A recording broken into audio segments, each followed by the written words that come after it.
Welcome back to the channel. If you've ever tried to mount a Garmin Striker 4 transducer on an inflatable kayak, you know how tricky it can be. Suitable mounts are hard to find, and the few that exist are often expensive or just not practical.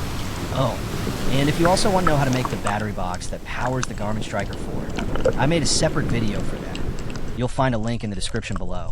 That's why we decided to get creative and build our own mount using only ordinary GoPro accessories. And the result? As you'll see in this video, the transducer works perfectly out on the ocean, securely fixed to the kayak.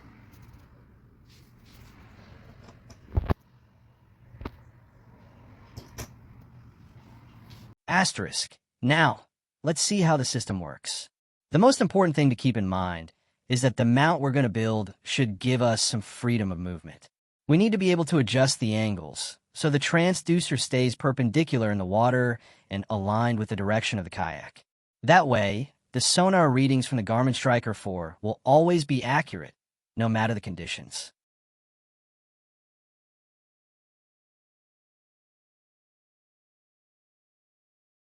The next step is to place the sticky pad in the right spot on the kayak. This is important because it needs to allow you to attach and detach the mount easily. These sticky pads come with a strong 3M adhesive backing, which gives the best grip and long-lasting hold, even in a marine environment. Just remember, when you're out on the water, your hand should be able to reach this pad easily. So take a moment to think about comfort and accessibility before sticking it down. Now, in this step, we can see the results of our work. The mount is in place, and as you can see, it holds firmly without moving around. This setup shows really good results, stable, reliable, and at the same time, it gives you the flexibility you need to adjust the angle of the transducer. So, you can judge for yourself.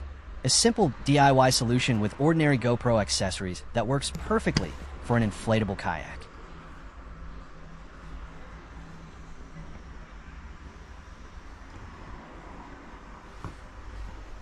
This simple setup with GoPro accessories really does the job for an inflatable kayak. Thanks a lot for watching. If you found this video helpful, don't forget to like, share, and subscribe for more tips and DIY solutions. See you in the next adventure. Goodbye.